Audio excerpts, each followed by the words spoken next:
या कुन्देन्दु तुषारहार धवला या शुभ्रवस्त्रान्विता या वीणावरदण्डमण्डिता। Dear students, good day to you. Now I shall teach you second poem, The True Beauty. बच्चों, आज हम आपको ट्रू ब्यूटी, सच्ची सुंदरता नामक पाठ को पढ़ाएंगे। अब देखिए, पहले Hindi explanation. He that loves, वह व्यक्ति जो प्रेम करता है, ए रोजी चीक, रोजी चीक माने रेड लाइक रोज, गुलाबी गाल। वह व्यक्ति जो गुलाबी गालों से प्रेम करता है। आर अथवा ए कोरल लिप एडमायर्स, मूंग जैसे ओठों की जो प्रशंसा करता रहता है। मूंग जैसे ओठों की जो एडमायर्स, प्रशंसा करता है। फ्रॉम स्टार लाइक आइज, और तारे जैसे आंखों को डथ सीक, जो सीक माने तलाशना, खोजना, और डथ मीन्स डज, जो तारे जैसे आंखों को तलाशता रहता है। पहले बताया रोजी चीक, गाल गुलाब जैसे हैं। Figure of speech, metaphor. ओट कॉरल, मूंग जैसा, यहां भी फिगर ऑफ स्पीच, मेटाफर। लेकिन लाइक लग गया है फिगर ऑफ स्पीच, सिमिली। यहां पर भाई rosy cheek metaphor, coral lip metaphor, star like eyes, अब इसी में लाइक लग गया, सिमिली माने तारे जैसे आंखों को जो तलाशता रहता है। Fuel to maintain his fires, अपने भाई फायर, आग को जलाने के लिए जो बार बार ईंधन देता है। अपने आग को जलाने के लिए जो बार बार ईंधन देता है, माने अपने प्रेम को बनाए रखने के लिए जो तरह तरह के प्रयत्न करता है। यह जानने योग्य बात है। इन ओल्ड टाइम, जब बुढ़ाई का समय आ जाएगा तो सुंदरता उसकी, ये सुंदरता डीके, समाप्त हो जाएगी।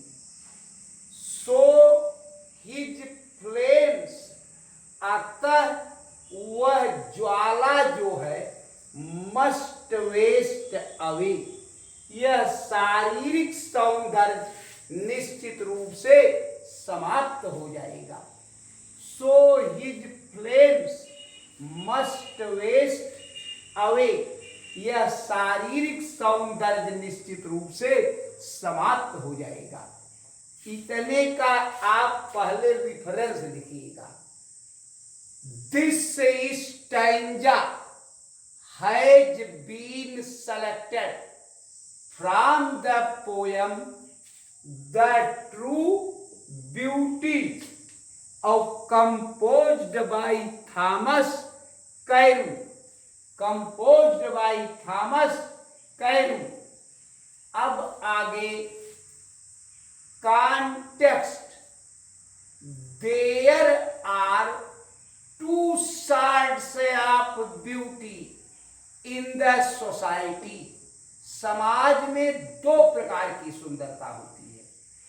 First is physical and second is spiritual.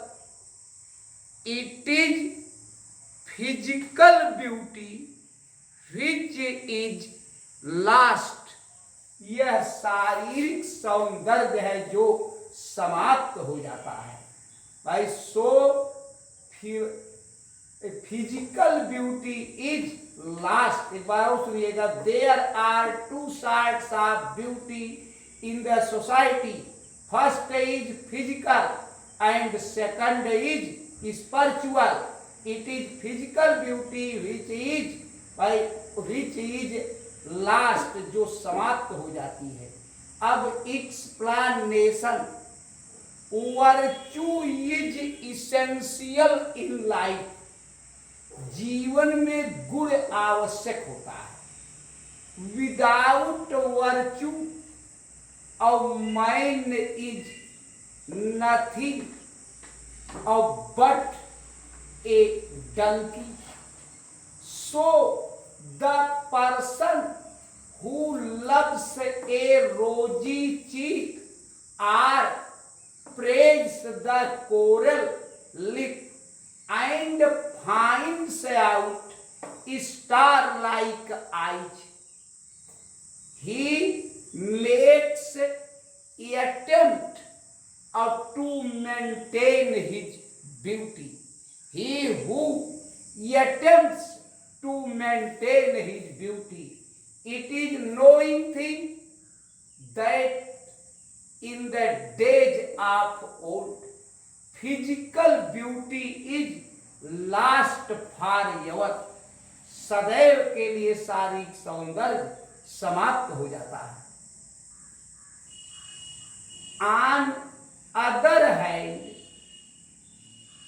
it is spiritual beauty which develops from mind and heart, lives company of a man forever.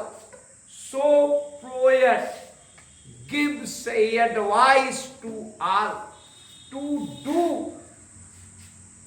spiritual beauty and keeps himself away from physical beauty. ये दूसरे का explanation था. जरा एक बार पहले का फिर से देख लिया जाए, 2 दिन में इसको किया जाए. भाई पहला वाला पैराग्राफ का एक्सप्लेनेशन फिर से दोनों को. पहले बताए हैं भाई reference. This stanza has been selected from the poem The True Beauty, composed by Thomas Carew, THOMASCAREW. It context. There are two sides of beauty in the society. First is physical and second is spiritual. It is physical beauty which is at last decay, जो अंत में समाप्त हो जाता है. अब आगे explanation. Virtue is essential of life. Without virtue, a man is none but a donkey. It clears out that a person who loves rosy cheek or praise the coral lip, he makes his attempt and finds out beautiful eyes as he tries to maintain his beauty. But it is knowing thing that in the time of old such a sort of beauty is decay. So poet advise to always maintain the spiritual beauty. नीचे note लिखिएगा, rosy cheek, coral lip finds out,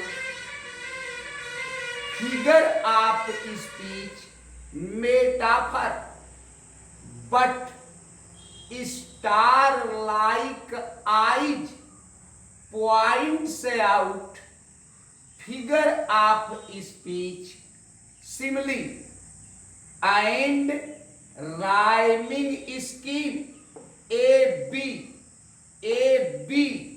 C, developing the beauty in the stanza.